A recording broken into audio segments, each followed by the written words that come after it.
चंबल नदी का पानी जितना शांत और ठहरा हुआ दिखता है, उसके उलट चंबल के बीहड़ों में जिंदगी उतनी ही उलट फेर से भरी है। बीहड़ों और गारों से बहता हुआ पानी चंबल में मिलता है, उसी तरह डाकुओं के किस्से कहीं से भी शुरू हों लेकिन चंबल में आकर जुड़ते हैं। लेकिन इस बार चंबल ने एक ऐसा डाकू देखा जिसकी उंगलियां राइफल पर जितनी तेजी से चलती थीं, उससे भी ज्यादा उसका तेज दिमाग चलता था। आज की कहानी एक ऐसे डकैत की जो दिल से नहीं दिमाग से काम लेता था। चंबल कुख्यात है पान सिंह तोमर, मलखान सिंह, फूलन देवी, सीमा परिहार, रेणु परिहार, राम बाबू गरड़िया जैसे बड़े डकैतों के लिए। लेकिन क्या आपने हरि सिंह परमार का नाम सुना है? नहीं सुना है ना, तो जान लीजिए आज की कहानी उसी हरि सिंह परमार की है जिसने पूरे 7 सालों तक बीहड़ों में खौफ कायम रखा।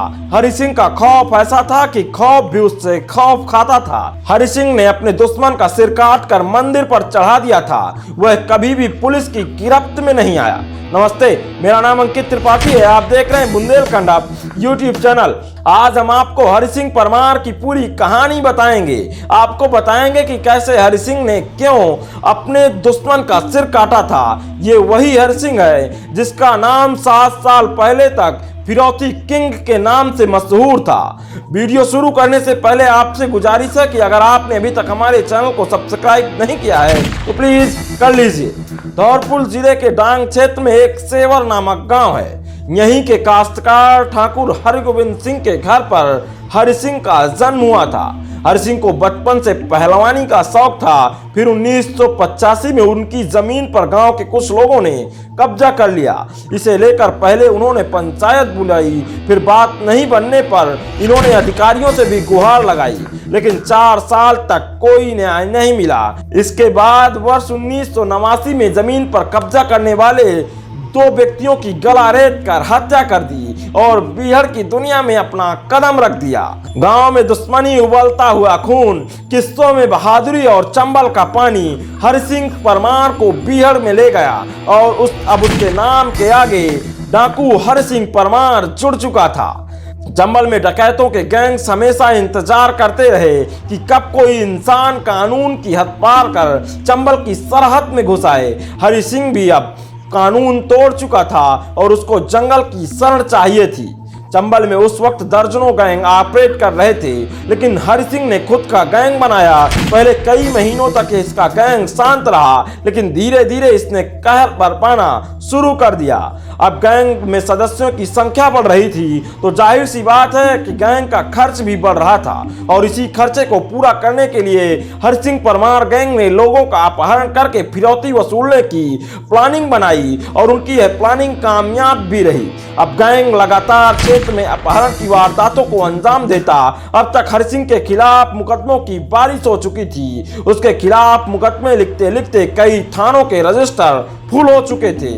रजिस्टर के हर चौथे पेज पर हरि सिंह का नाम रहता था। अब पुलिस भी हरि सिंह के नाम से खौफ खा रही थी। हरि सिंह के खौफ से उत्तर प्रदेश, मध्य प्रदेश और राजस्थान के कई जिले थर थर कांप रहे थे। फिर एक बार हरि सिंह ने एक ऐसी वारदात को अंजाम दिया कि पुलिस ने कभी भी सपने में नहीं सोचा होगा कि हरि सिंह यह भी कर सकता है। हरि सिंह चंबल से भटकते हुए राजस्थान के 12 जिले तक पहुंच गया। पूरे गैंग ने पुलिस की वर्दी पहन रखी थी। 12 के तहसीलदार काम कर रहे थे। तभी वहां खुद एक डकैत पुलिस के भेष में तहसीलदार के पास पहुंचा और कहा कि आपको तहसील के बाहर एसपी साहब बुला रहे हैं। वह डाकू वर्दी में था तो तहसीलदार को जरा भी शक नहीं हुआ। वह दौड़ते हुए तहसील के गेट के बाहर पहुंच गए। जैसे ही वह बाहर पहुंचे तो सभी डाकुओं ने तहसीलदार साहब का अपहरण कर लिया। देखते ही देखते कुछ ही घंटों में तहसीलदार साहब डकैतों के ठिकाने यानी बीहड़ में पहुंच चुके थे। तहसीलदार के अपहरण की सूचना प्रदेश ही नहीं बल्कि पूरे देश की सुर्खियां बटोर रही थीं। इस घटना के बाद पुलिस की पोल खुलती जा रही थी। राजस्थान, उत्तर प्रदेश और मध्य प्रदेश की पुलिस बीहड़ों में हरि सिंह को ढूंढती रही, लेकिन हरि सिंह तो दूर, उसकी परछाई भी पुलिस को हाथ नहीं लगी। अब तक तहसीलदार का अपहरण किए हुए उसे 35 दिन बीत चुके थे। पुलिस 35 दिनों तक तहसीलदार को नहीं तलाश सकी। आखिरकार 10 लाख रुपए की फिरौती लेकर ही हरि सिंह ने तहसीलदार को छोड़ा था।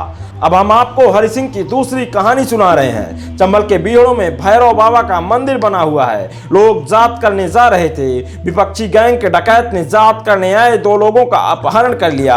हरि सिंह का पता चला तो उसने विपक्षी गैंग को उन लोगों को छोड़ने का संदेश भिजवाया। विपक्षी गैंग ने छोड़ने से इनकार कर दिया, उन्हें फिरौती लेकर ही छोड़ा। फिर हरि सिंह ने भैरव बाबा की सौगंध खाई कि वह विपक्षी गैंग के मुखिया का सिर काटकर मंदिर पर चढ़ाएगा। और फिर ठीक 2 दिनों बाद ही हरि सिंह ने विपक्षी गैंग के मुखिया को पकड़कर उसका सिर काटकर मंदिर पर चढ़ा दिया। हरि सिंह का खौफ पूरे चंबल के साथ कई जिलों में फैल रहा था। बड़े बड़े लोगों का अपहरण कर फिरौती लेकर ही उसे छोड़ा जाता था।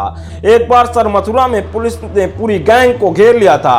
पुलिस से आमने सामने की मुठभेड़ में हरि सिंह के भांजे व भतीजे की मौत हो गई थी। हरि सिंह अपने भाई विजेंद्र सिंह के साथ भाग आए थे। हरि सिंह ने एक चैनल से बात करते हुए कहा कि उस मुठभेड़ में चंबल के चारों ओर 4000 पुलिसकर्मी मौजूद थे। वह नदी में लकड़ियों को पकड़कर 1.5 घंटे में 21 किलोमीटर पानी के अंदर तैरते हुए निकले थे, तब जाकर कहीं जान बच पाई थी। बाद में पुलिस को सूचना देने वाले मुखबिर को हरि सिंह ने मौत के घाट उतार दिया था। इन्हीं वारदातों के देखते हुए हरि सिंह पर 2 लाख रुपए का इनाम भी घोषित हो चुका था। उसका दबदबा पूरे चंबल के साथ धौलपुर, करौली, कोटा, बूंदी, बारा, मुरैना, ग्वालियर, जालौन, आगरा में बढ़ता जा रहा था। हरि सिंह के खिलाफ 235 मुकदमे, 50 से अधिक मर्डर, 200 अपहरण के मामले दर्ज थे। बिहार में हरि सिंह परमार को अपहरण व फिरौती किंग के नाम से जाना जाता था। पुलिस अधिकारी लगातार उसके पकड़ने या सरेंडर का प्रयास कर रहे थे, लेकिन वह असफल रहे। राजस्थान के तत्कालीन सीएम भैरव सिंह शेखावत और मध्य प्रदेश के तत्कालीन सीएम दिग्विजय सिंह ने सरेंडर कराने के प्रयास किए। फिर 1996 में मध्य प्रदेश के तत्कालीन डीजीपी अयोध्या सिंह के सामने बालाघाटी में शर्तों के साथ हरि सिंह ने सरेंडर कर दिया था। फिर हरि सिंह ने ग्वालियर सहित कई जेलों में 14 साल तक बंद रहे। जेल में भी विवाद हो गया था, बंदूकें चल गई थीं। इस वजह से इनकी सजा भी बढ़ा दी गई थी। हरि सिंह आज भी बिहार में खेती करते हैं। साथ में कुछ साथी रहते हैं, वो भी उसी फार्म हाउस में रहते हैं जहां वह खाना बनाते हैं। हालांकि पूरा परिवार सेवर गांव में ही रहता है। उन्हें सरकार ने सरेंडर के बदले 300 बीघा जमीन दी थी। खैर, आप डाकू हरि सिंह परमार के बारे में क्या सोचते हैं, हमें कमेंट में जरूर बताइएगा।